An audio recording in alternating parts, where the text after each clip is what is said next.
नाना, मला तुमच्याशी बोलायचंय. काय? आम्ही एकाचा वाढदिवस घरात साजरा केला ते तुम्हाला सांगितलं नाही, हे माझं चुकलंच. पण माझ्यावर अशी सक्ती करू नका. मी काही चुकीचं वागलेलं नाही. चुकीचं वागलं नाहीस असं कसं म्हणतेस तू? परत त्याचा असा वाढदिवस आम्हाला साजरा करता येणार नव्हता. त्याला सरप्राईज द्यायचं होतं म्हणून असं मुलांना रात्री बेरात्री घरी बोलवायचं, ते घरात कुणी नसताना? अहो पण जितू काका आणि सुमन काकी होतेच की. हे जर गावभर कळलं तर काय होईल? उद्या तुला बघायला आलेल्या एखाद्या स्थळाला ही लोक एकाचं दोन करून सांगायला पण कमी करायचे नाहीत. त्यामुळं तुला येणारे स्थळ ते पण विचार करणारच की. हे बघ बाळा, पोरीला तळहाताच्या फोडावानी जपावं लागतं.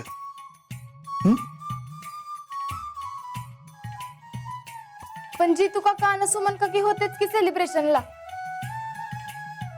आता योच वाढदिवस आम्ही एकाच्या घरी साजरा केला असता तरी बी ते बोललेच असते की. उलट कुठे बाहेर करण्यापेक्षा कुणाला त्रास होऊ नये, कुणाला कळू नये म्हणूनच आम्ही घरात साजरा केला. आता यात माझं काय चुकलं? हे बघ, तू चूक केलीस असं मला वाटत नाही, आणि तू बरोबर आहेस असंही मला वाटत नाही. जे झालं ते झालं, ह्या पुढे असं होता कामा नाही. ठीक आहे नाना, परत नाही होणार. नाना, तुमची मान खाली जाईल असं मी कधीच वागणार नाही. पण मी बाहेर जाताना उगाच माझ्यावर शंका घेत जाऊ नका. असं कोंबडीला डालल्यागत डालू नका मला. नाना, मी पोरगी आहे तुमची, कधीच चुकीचं वागणार नाही, एवढंच सांगायचंय. तेवढं आईला सांगाल? सांगतो बाळा, सांगतो मी उषाला.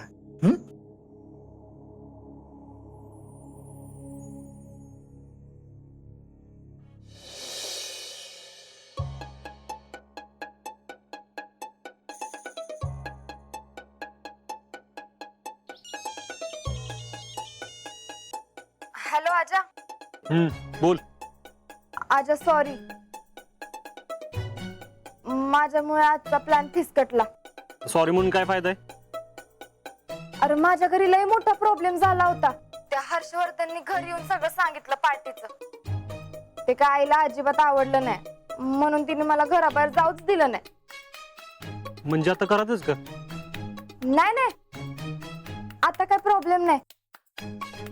आता मी नानांना सगळं खरं खरं सांगितलंय. आता पण भेटू शकतो. नक्की का? हो तर उद्या भेटू ना. ए, नक्की काय ते सांग. आजचं उद्या, उद्याचा परवा करत बसतील तर विकायची भरती होईल, पण पूजाची भेट व्हायची नाही. अरे उद्याचं फिक्स. मी पूजाला फोन करून सांगते. हा, आणि वेळ ते म्हणजे झालं. आणि हो, समजा चुकून काय प्रॉब्लेम झालाच तर फोन करून सांग, नाहीतर आम्हाला लटकवशील. अरे उद्या काय प्रॉब्लेम नाही होणार. तुम्ही बी येत या, मी पूजाला घेऊन येते. बरं मग ठेवू का? हा, उद्या भेटूया. Bye bye.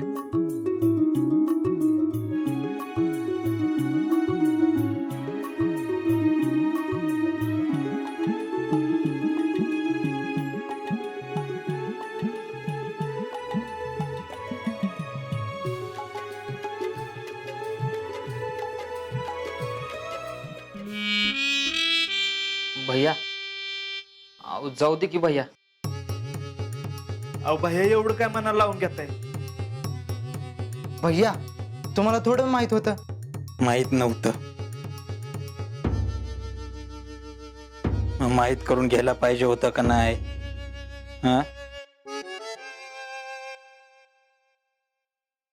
कोण करून देणार मला माहिती?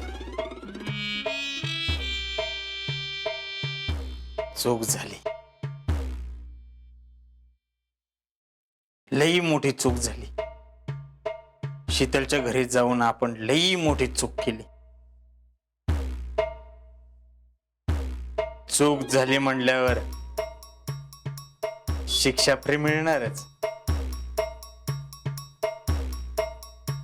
जमे, बेल्ट दे. आ? बेल्ट. दे.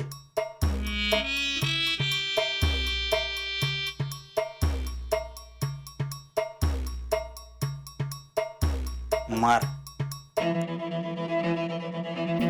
आओ भैया. जमे. भैया नको. शीतलच्या घरी जायची आयडिया कुणाची होती? कुणाची होती? माझी. मग शिक्षा कुणाला मिळाली पाहिजे? कुणाला? मला. भैया पण ठीक आहे. टॅलेंट आपला रूलच आहे. चूक झाली की शिक्षा मिळणारच, म्हणजे परत तशी चूक होणार नाही. चमे. मार. हा? मार. नको भैया. चमे. नको भैया.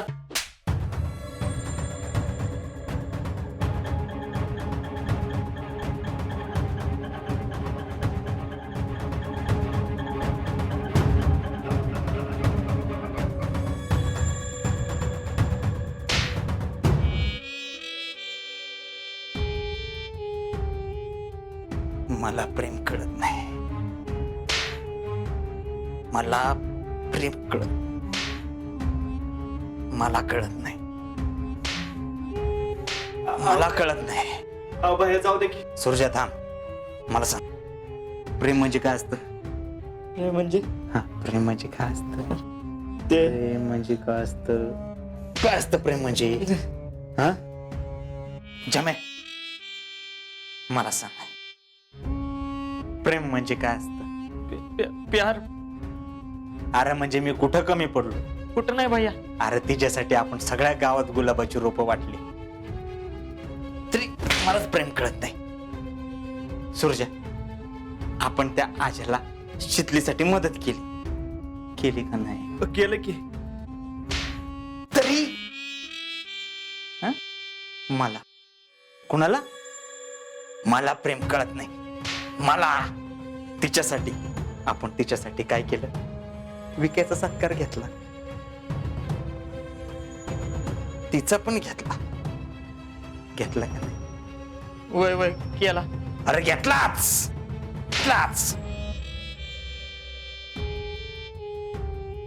कुठं कमी पडलो मी? कुठं कमी पडलो? सगळं केलंय तिच्यासाठी. हा, तरी मला प्रेम कळत नाही. मग शिक्षा मिळायलाच पाहिजे. प्रेम कळेपर्यंत शिक्षा मिळाली पाहिजे. मला शिक्षा मिळालीच पाहिजे. भैया तुमची काय चूक नाही. तुम्ही शिक्षा करून घेऊ नका स्वतःला. आता तिला प्रेम काय असतं, कसं असतं, कळायलाच पाहिजे.